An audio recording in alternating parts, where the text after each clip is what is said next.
Like, share and subscribe to Winspire Media. Welcome to Winspire media. నా పేరు కుమారి. వైసీపీలో పదవులకు అర్హత తిట్లే. ఎంత క్రియేటివ్గా తిడితే అంత గొప్ప లీడర్. ఇప్పుడు అలా తిట్టిన వాళ్ళ పరిస్థితి ఏమిటి? ఏపీలో వైఎస్ఆర్సీపీ అధికారంలోకి వచ్చాక రాజకీయ విమర్శలు అంటే పచ్చిబూతులు. ప్రత్యర్థిని ఎంత తిడితే అంతగా పార్టీ, ప్రభుత్వ పెద్ద మనసు గెలుచుకోవచ్చు.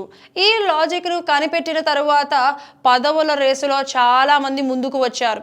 అటు చివర రోజా నుంచి ప్రారంభించి ఇటు చివర రాజ్యాంగబద్ధ పదవిలో ఉన్న స్పీకర్ వరకు ఇలాంటి వాళ్ళు పదుల సంఖ్యలో ఉన్నారు. ఇప్పుడు వారి పరిస్థితి ఏమిటి?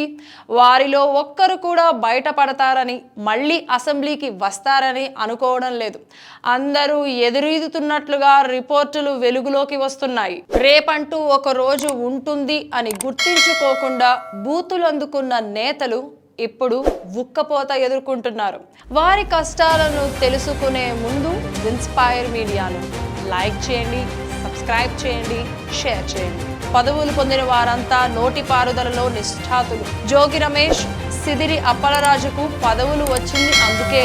రోజా సంగతి చెప్పాల్సిన పని లేదు.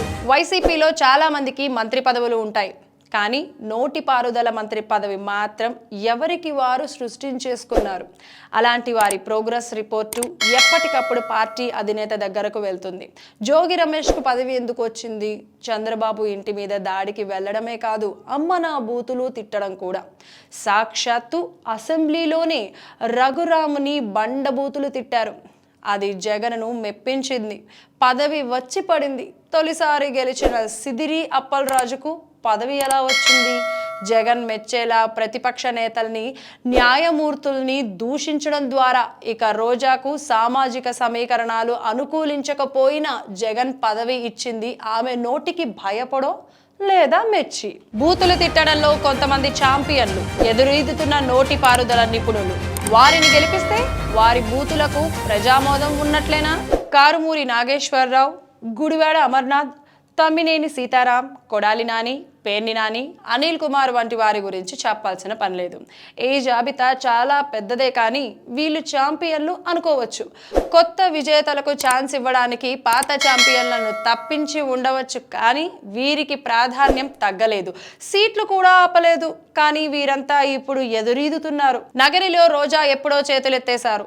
తమ్మినేని సీతారాం పరిస్థితి గాల్లో దీపంలా ఉంది. జోగి రమేష్ ఎక్కడ గెలుస్తాడో తెలియక చివరికి పెనుమలూరులో వేశారు, కానీ ఆయనకు అక్కడ హోప్స్ లేవని తేలిపోయింది. సిదిరి అప్పలరాజును మార్చలేక సీట్ ఇచ్చారు. ఇక గుడివాడ అమర్నాథ్ గెలిచే ఛాన్స్ లేదని తేలడంతో పక్కన పెట్టారు. కానీ ఆయనకు టికెట్ ఇవ్వకపోతే బూతుల ఛాంపియన్లు అయినా నిరాదరణ ఎదురవుతుందన్న సిగ్నల్ వెళ్తుందని గాజువాక టికెట్ ఇచ్చారు. కానీ అక్కడ కూటమి అభ్యర్థి ఎంతో ముందంజలో ఉన్నారు. పేర్ని నాని తన కుమారుడికి సీట్ ఇప్పించుకొని తప్పించుకున్నారు. కొడాలి నాని అసలైన బూతుల్ని ఈ 5 ఏళ్లలోనే గుడివాడ ప్రజలు చూశారు. వారి తీర్పు ఎలా ఉంటుందన్నది ఇప్పుడు చర్చనీయాంశంగా ఉంది. కొడాలి నానికి ఈసారి గడ్డు పరిస్థితి ఉందని గ్రౌండ్ రిపోర్టులు చెబుతున్నాయి. అనిల్ కుమార్ యాదవ్ నెల్లూరులో ఛాన్స్ లేక పల్నాడులో ఎదురీదుతున్నారు. గెలిస్తే మరింత రెచ్చిపోతారు. ప్రజలు కూడా ఆలోచించాల్సిందే. ఇలా వైసీపీలో నోటి పారుదల మంత్రులంతా తమ తమ స్థానాల్లో ఎదురీదుతున్నారు. నిజానికి రాజకీయాల్లో ప్రజల్ని తక్కువ అంచనా వేయకూడదు. తాము ఏం మాట్లాడినా ఎన్నికల సమయానికి అంతా మర్చిపోతారని, తమకు జై కొడతారని అనుకోవడం అంటే ప్రజల్ని కించపరిచినట్లే. వారు ఓటుతో బుద్ధి చెబుతారు. అదే జరిగే అవకాశాలు ఎక్కువగా ఉన్నాయి. వీరిలో ఎవరు గెలిచినా ప్రజలు తమ బూతులకు ఇచ్చిన యాక్సెప్టెన్సీ సర్టిఫికేట్గా ప్రచారం చేసుకుంటారు.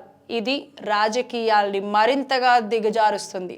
ఈ బూతు పితామహులందరినీ ఓడిస్తే మరోసారి ఇతర పార్టీ వారైనా, వైసీపీ నేతలైనా అలాంటి భాషను వాడటానికి వెనకడుగు వేస్తారు.